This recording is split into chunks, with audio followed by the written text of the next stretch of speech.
This is TLV1.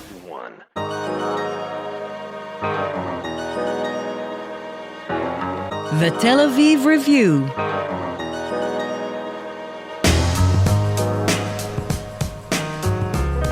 Hello and welcome to the Tel Aviv Review. I'm your host, Yael Berda. And I'm Gilad Halpern.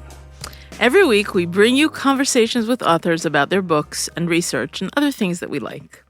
If you like us, please consider becoming a Patreon supporter by going to our homepage, tlv1.fm/Tel Aviv Review. Scroll to the bottom and click the big red button that says Patreon. Click and support us. Some of you have been doing this for months and years, and we can't thank you enough. Our guest today is Professor of Ottoman History at Tel Aviv University's Department of Middle Eastern and African History. He is particularly interested in the social and cultural history of the Ottoman Empire, as are we, because his first book, Reading Clocks a la Turca, Time and Society in the Late Ottoman Empire, featured on the Tel Aviv Review in 2016, and we are now delighted to have him back to discuss his new book, As Night Falls, 18th Century Ottoman Cities After Dark. It was published last year by Cambridge University Press. Professor Avner Wischnitzer, hello and welcome. Welcome back to the Tel Aviv Review. Hi, it's great to be here. Thank you for inviting me. So the crux of your argument is that the night and the darkness that characterizes it is hardly just a pause between periods of daytime where people are awake and active, but a socio-cultural phenomenon in its own right. Can you elaborate on the epistemological underpinnings that led your inquiry? Sure. So, generally speaking, historians tended to overlook the dark hours. So history was mostly something that happens during daytime, so to speak. So, of course, here and there, historians noted nocturnal happenings. But up until a few decades, nobody actually tried to conceptualize, like, how do darkness and sleep and the quiet that characterizes the night shapes political, cultural, social, economic processes. So the first ever studies came in the late 1980s. And focused almost exclusively on Europe and later North America. But there's next to nothing that deals with nighttime, history of nighttime around the world, outside Europe and North America. So I was interested in exactly how this half of history, literally half of history, figures in all kinds of interactions, because I realized that it is not just the absence of light or a darker version of the day. Things happen differently and in so many different ways. So as opposed to the prevailing notion that before industrial lighting, people went to sleep very early and that's it. So what's there to investigate? It's just, people sleeping. So first of all, sleep is something that does need historicizing. And I tried to do that in that book.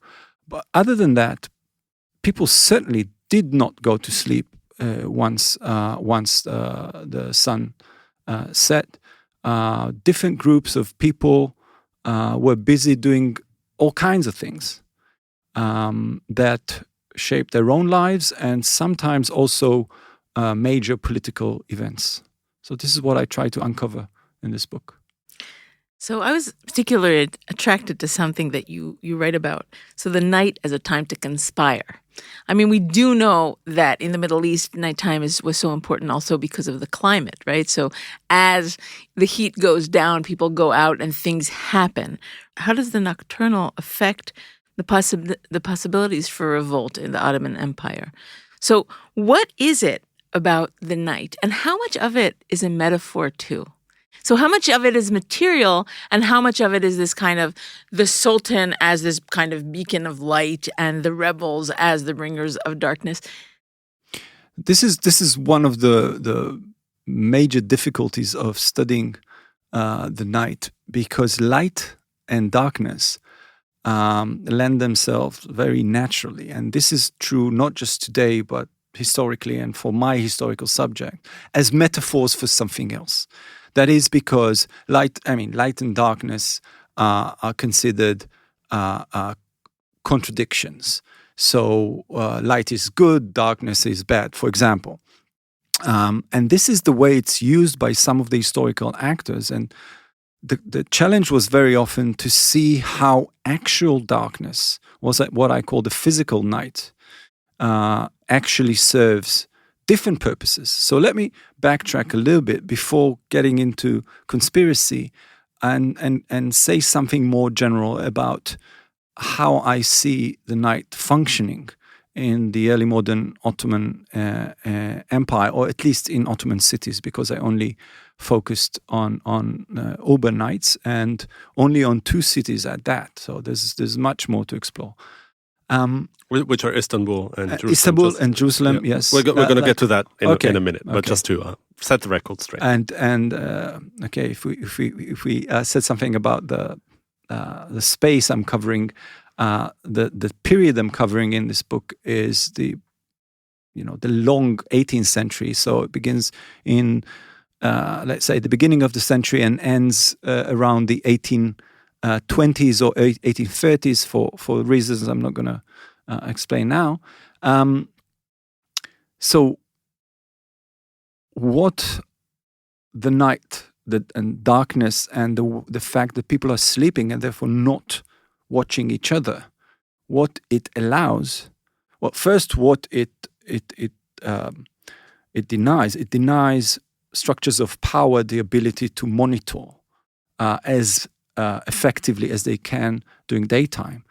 And that is exactly what it allows. It allows people that are limited by those very structures of power a little bit more space, very often literally the ability to move through space more easily. So this is true not just for conspiracy. It is true for example, illicit trade or illicit sex, all kinds of illicit activities.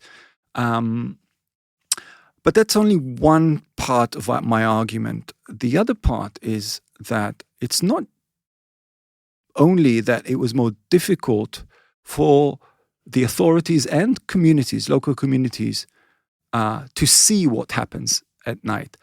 They weren't just blind to what's happening. They very often chose to turn a blind eye, because it's easier to ignore things that happen, illicit happenings during nighttime, when they don't present such a flagrant challenge to power. And very often, both communities and the authorities knowingly ignored, for example, the massive scene of illicit drinking in Istanbul, although obviously they knew what was going on. Not only they knew, they actually taxed it. So they benefited for decades from this illicit drinking. But it was mostly kept a nocturnal scene. So it is, as if it doesn't happen. Now, if I focus more specifically on conspiracy, well, that relates more to the first part of the argument, because indeed, the Sultan and his people are quite literally in the dark when it comes to monitoring such a huge city as Istanbul or Aleppo or Damascus, for that matter. And as opposition to the Sultan from Janissary circles, so the Janissaries used to be the elite soldiers of the Sultan in the 16th century, but by the 18th century, we're already talking about a massive body of part-time soldiers, basically, many of them engaging most of them engage in other works because they can't make a living otherwise, and they are mostly mixed with the lower strata of the Istanbulite society, and therefore share a lot of the interests of the lower strata, and sometimes act as the arm of these groups, underprivileged groups, against, for example, overtaxation and things like that. As we come towards the end of the 18th century, the tension is mounting between the palace and the Janissaries, who are supposed to be subject, of course, and serve the palace. In effect, they are increasingly undermining the authority of sultans. This begins already in the late 1780s, and especially since the ascent of Sultan Selim III in 1789. So here we have tension really building up. It's a spoiler alert. This tension is going to eventually lead to to a revolt against that sultan in 1807. And just like in previous revolts, the Janissaries actually and quite literally make use of the dark. So they operate at night in order for their actions to be unseen by the palace. And they seem to be, this is part of my argument, much more comfortable in the dark than some of the agents of the Sultan, because they are very well integrated into this partly hidden world of the taverns. We're talking about more than 600 taverns in different locations in Istanbul. Some of them engage in night work. And they are used to operating with meager amounts of light. Light is very precious. This is one very crucial point that what struck me as I read the book, because it's something that I did not think about, and that is that when you talk about darkness in 18th century Istanbul, this is complete darkness that we're talking about. Now we moderns, if I may say so, we're used to thinking about the night as, this, a darker version of the day perhaps. But at the time, darkness was complete and utter. And this is also, as you say, one of the differences between the study of the night in other parts of Europe and North America and Istanbul and the Ottoman Empire, because in the 18th century, it was already a period that in most parts of Europe, there was gradual street lighting. And it was less dark than before, whereas Istanbul remained in complete darkness until the very late stages of the empire. So is this, can you tell us about this difference between the historiography of night in Europe and in Istanbul, and how it nurtured your inquiry? Yes. So as I said, the history of nighttime began in Europe and was focused on Europe, but it was, at least in the first stage, it was mostly focused on the gradual illumination of streets and the industrialization later of street lighting, because street lighting in Europe begins with candles and whale oil and things like that, and then from the early 19th century they shift to gas lighting.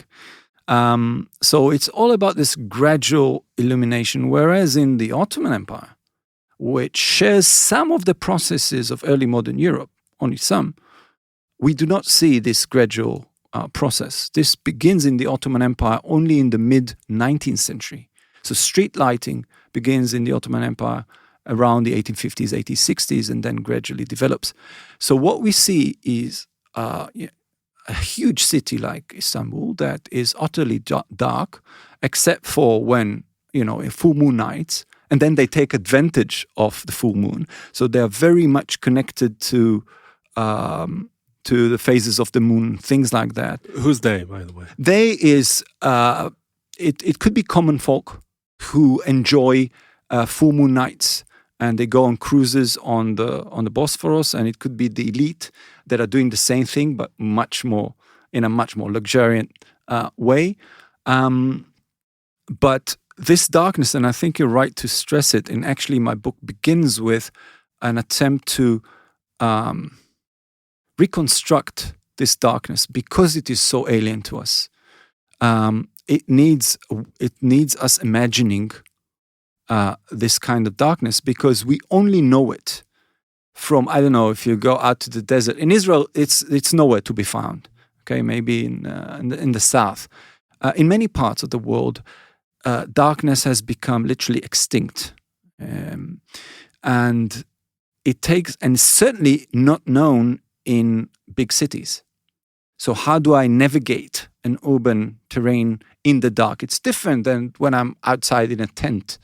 Okay, so it really, I had to sit with the sources and try to imagine what happens when you wake up, as one of my protagonists does in the middle of the night, and there's a strange stranger in the house, and she's trying to look for the lamp to start the lamp, and she cannot find it because it's so dark, and he's so close to her, but later she cannot identify for certain that it was him when he's brought to court.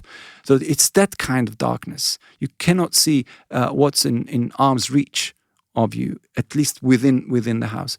This is what makes lighting so important, and it determines a lot of what you can do after night falls.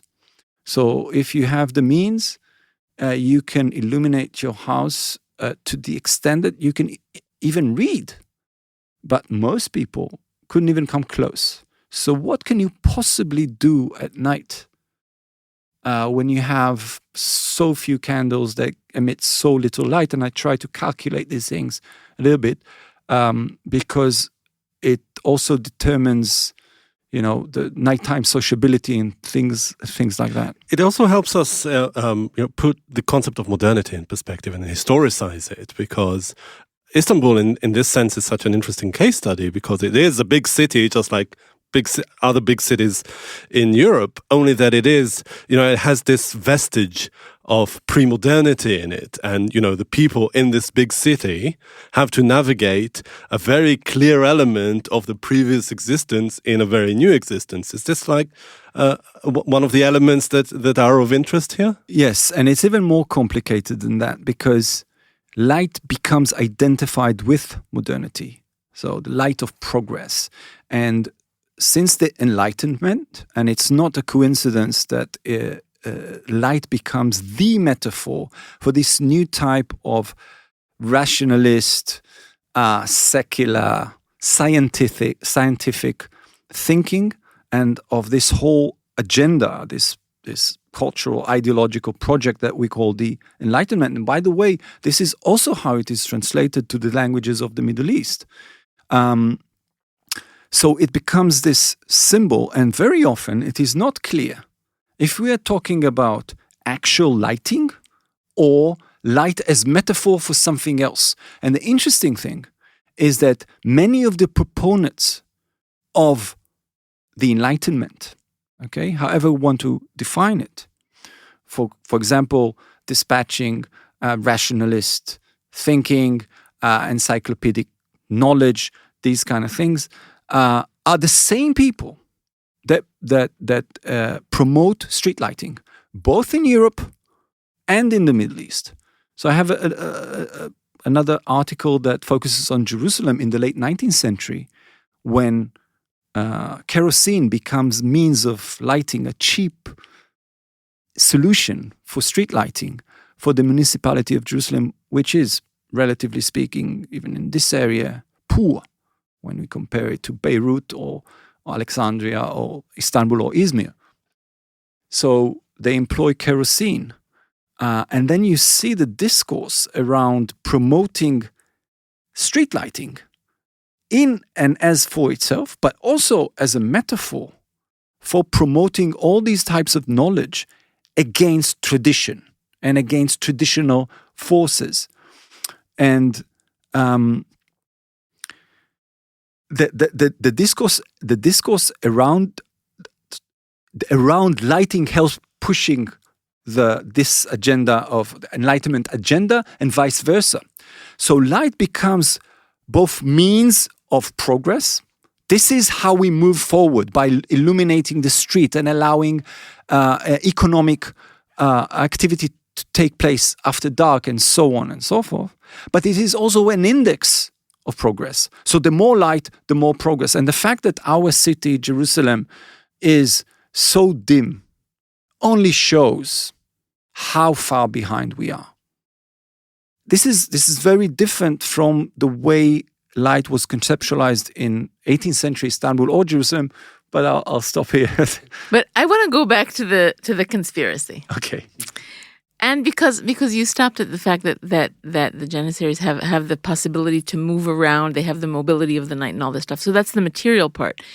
But what about the night as a place for political imagination and as thinking of alternatives to the sources of power? And I have to say, it's not, you don't argue that, but you can hear it. It's the music of the book that tells another story about possibilities for alternative. Okay. You have a very good hearing. This is one of the things that I try to do in the first chapter is do history of the sensorium, because as night falls in this kind of setting, the way we perceive the world changes. Seeing becomes less important. It's still very, very much important, but hearing becomes more important. So I try to think of the city, of the soundscape of the night and things like that. But more to the point, I think you're right in the sense that in most of my projects, I'm trying to look at what was thrown by the sideways as this train of modernity, or whatever you want to call it, rushed forward. And all of these modes of existence that were no longer adequate. You were asking more specifically about political alternatives. So did the Janissaries literally formulated an alternative to power?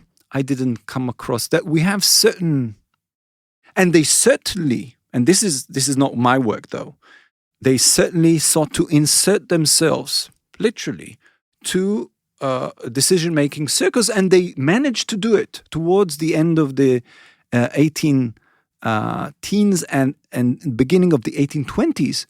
They forced themselves on the elite, and they had their representatives sitting in some of the highest councils of the state.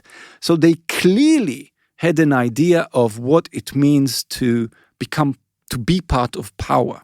But that's not an alternative to the structure. We have other clues about ideas that were fomenting in those coffee houses and taverns, but it is not something that I could pinpoint. But I would add this: my current project is history of imagination, and this is where I'm really trying to zoom in on the way people actually imagine. So imagination as a process, and how imagination is structured and socialized. And in these circles, they certainly had a particular way of socialization of the imagination of the people, the in-group of the Janissaries. And these ideas that I would say they are heterodox in so many different ways. And some of this I talk about. Heterodox, religiously heterodox ideas that were very common in those circles. But I think maybe also political, but this is not something that I can, at this point, say much more about. So here another element is, and you write, and I quote, "My aim is not to offer a post-humanist history of the night." Can you say what it means? What I'm saying in that paragraph is that I don't offer a post-humanist history in the sense that humans are at the epicenter of this work, but they are not the only protagonists, or at least I try to understand their life after dark as part of a wider network that includes rodents and mosquitoes and the tides at sea. So there are biological rhythms, there are physical rhythms here, not just social rhythms, and they all come together in particular ways after dark. So this is what I mean in that, and we have to pay attention to these things. So I was super interested in your method, and you focus on court records, right? And you choose a court in a residential area of Istanbul. So it's not one of these very rowdy kind of nightlife areas. But what I wanted to understand is, how are court records so useful for your exploration, for exploring this temporal dimension? And then what are the limits of the method? You use them both as a quantitative method and a qualitative method, which is also quite rare. And so tell us a little bit about this. Okay, so first I wanna say that court records are used only for particular things. Most of the chapters are not based on court records, but on other sources, from archival sources, poetry collections, all kinds of manuscripts produced by the palace, like festival albums, for example. So the source base of this work is actually much wider, but I think that the court records are important because they are one of the only types of sources that allows us at least a glimpse of common folk. Now, the limitations of this source are huge. I mean, there's a lot of literature, scholarship about these very limitations. I'm not going to get into all of them.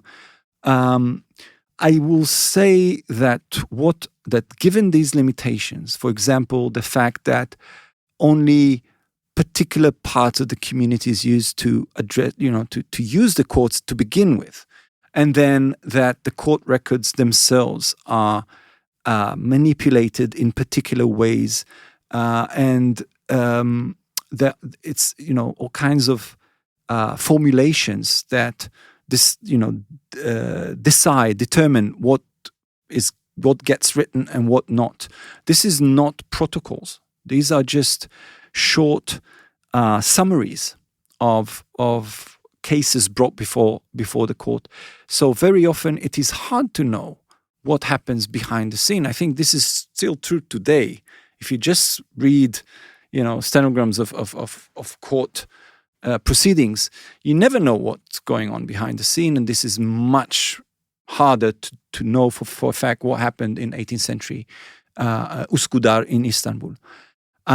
But I think there are certain things that you can know, and this is the reason I chose to quote unquote ask my sources very simple questions. So, for example, when did occurrences happen? Okay, there's no reason to manipulate that, or sometimes actually there is a reason, and then I can. So, for example, in order to present a certain individual as rowdy, as dangerous, I might choose as a plaintiff to present him in this way. So he's up late, he's doing all kinds of things at night.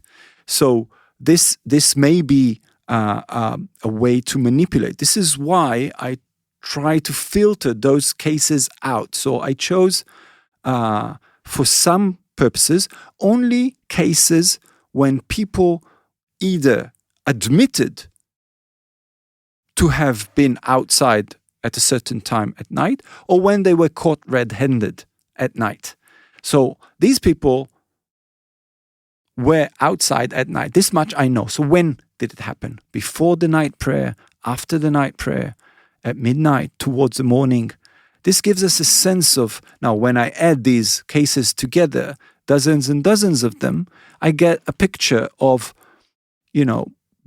when things happen, during the night. And the picture that we see is that, at least in residential areas, people went to sleep quite early. And even conflicts in the residential area of Üsküdar happened in hours that we would today consider evening.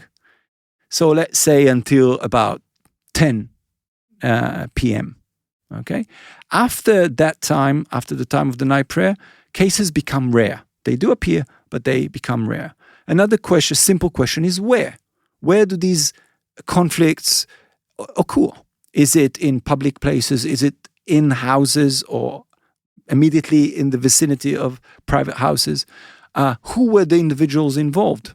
So kind of a profile of the people who would be outside at night. These are the kind of questions that I thought that I can answer quantitatively to a certain extent. I mean, the sample is not huge, and there's much more to do here, but it's a beginning.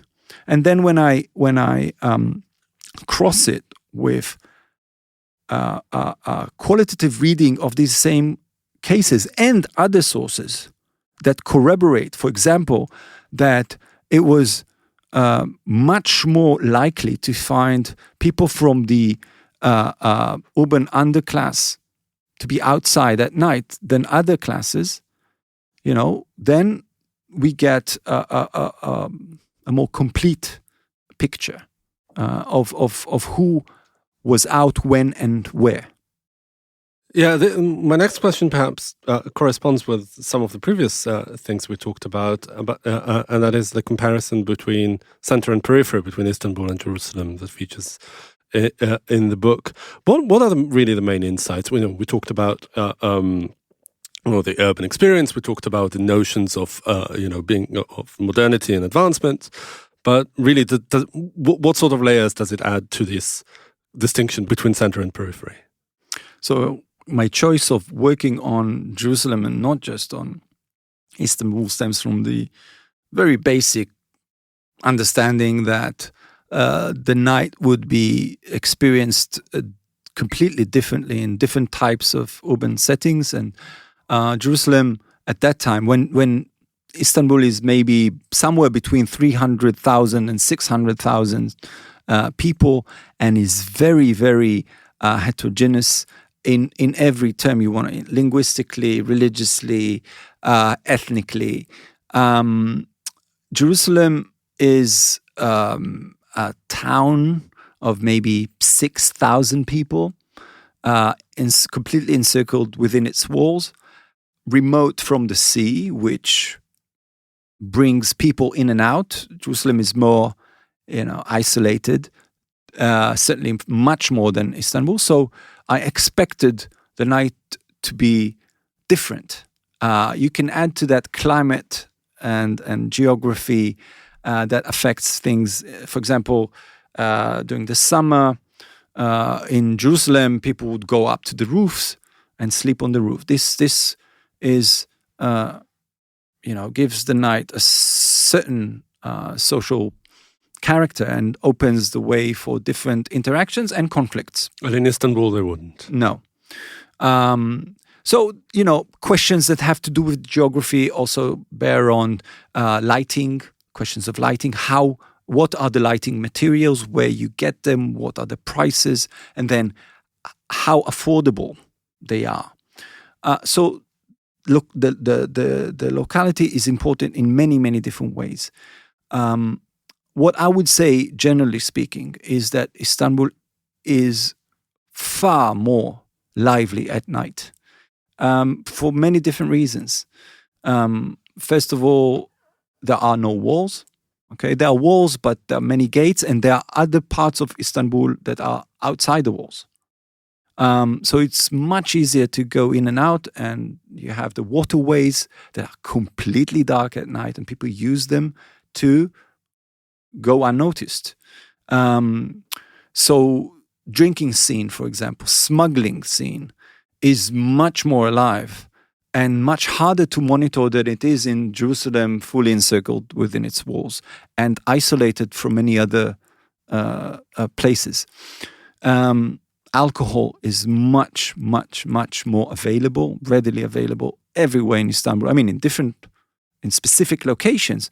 But if you look at the map I created in the book, it would take you about 10 to 15 minutes walk from anywhere in Istanbul to reach the nearest drinking hub. I did not find evidence of such a lively drinking scene in Jerusalem. It does not necessarily mean that it did not exist, but it is certainly harder to find. And in these scenes, you have many different types of people coming together.